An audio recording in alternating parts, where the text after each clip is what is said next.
আমরা আরেকটা জিনিস জানতে চাই যে আমাদের পর্দার বিষয়ে মা বোনদের, জি আমরা অনেক সময় হজের সফরে দেখি যে ওনারা হোটেলের মধ্যে আছেন কিন্তু একদম বাসা বাড়ির মতো তারা ইউজ করতেছেন। জি আমাদের দেখা গেছে যে এক রুমে আরেকজনের ওয়াইফও আছে, তো জি সেই ক্ষেত্রে তারা পর্দাটা ঠিক মতো মেনটেন করতে পারতেছেন না। সেম সিচুয়েশন আমরা মিনাতেও দেখতে পাই। জি তো এই সিচুয়েশনে আপনার কি দিক নির্দেশনা থাকবে হাজিদের প্রতি? এই ক্ষেত্রে ভাই আমাদেরকে মানে আমি যেটা বলতে চাই যে প্রথমে আমাদের নিজেদের এজেন্সিদেরও কিছু গাফলতি জি। আছে। তা আমরা যখন হাজিদেরকে ট্রেনিং দেই, ট্রেনিং এর সময় অনেকে আমরা এই বিষয়টার উপর ফোকাস করি না।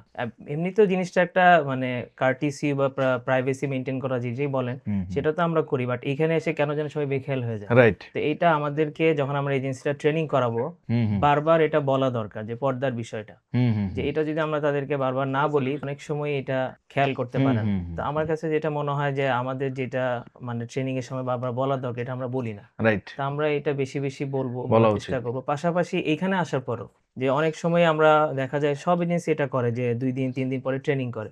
সেই সময় জিনিসগুলো বারবার বলা। বিশেষ রাইট। করে আমরা যখন মিনাতে যাচ্ছি, হুম হুম ওই সময় আপনি যেটা বললেন এটা হ্যাঁ, বেশি আমরা দেখি যে রাইট। তাঁবু পাশাপাশি থাকে। হ্যাঁ, হ্যাঁ। তো পুরুষরা মহিলাদের ওখানে ঢুকে যাচ্ছে, রাইট। মহিলারা পুরুষদের ওখানে ঢুকে যাচ্ছে।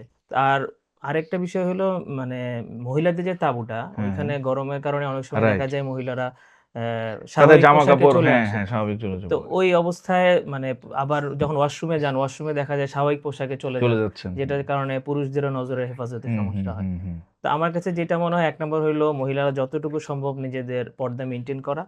পাশাপাশি পুরুষরা মহিলাদের তাঁবুতে একেবারেই না ঢোকা। রাইট, ১ নম্বর হলো আমাদের সবার কাছে মোবাইল থাকে। রাইট, যোগাযোগ করে আমরা আসতে বলতে পারি বাইরে রাইট, আমার মাহরামকে।